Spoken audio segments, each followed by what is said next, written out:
এক সময়ে কথা, দক্ষিণ গ্রামের পাশে এক গভীর জঙ্গলে বাস করত এক বাঘ। নাম তার বাঘ মামা ছিল। সে ছিল বড়ই ভয়ঙ্কর, কিন্তু খুব বুদ্ধিমানও ছিল। তার বুদ্ধির জন্য বনের অন্যান্য পশুরা তাকে খুব সমীহ করত। কেউ কেউ তাকে ভয় পেত, কেউ বা শ্রদ্ধা করত, তবে একদম কেউ চ্যালেঞ্জও করত সাহস করত না। বাঘমামা ছিল একটা আলসে প্রকৃতির।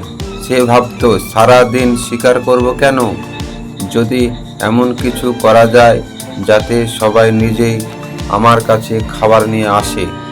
এই চিন্তা করে সে শুরু করলো পরিকল্পনা। একদিন সে ঘোষণা দিল, শোনো সকলে, এই বনের সবাই আমার অধীনে।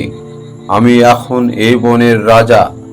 রোজ একজন প্রাণী আমার কাছে এসে খাবার দেবে, যেন না দিবে তাকে আমি নিজে খেয়ে ফেলব। তখন সব প্রাণী ভয় পেয়ে গেল, কারো সাহস নেই বলতে। শুরু হলো পালা, খাবার পৌঁছে দেওয়া। তবে বনের এক কোণে ছিল এক ছোট্ট বকরির পরিবার, মা ছাগল আর তার 3 ছানা। তারা গরিব দুর্বল, কিন্তু মা ছাগল ছিল খুবই সাহসী। সে জানতো এই বাঘ প্রতিদিন খাবার দিলে একদিন তাদেরকেও পালা আসবে। তাই সে ভাবলো আর কিছু একটা করতে হবে। মা ছাগল ছেলেদের নিয়ে গেল বাঘমামার কাছে।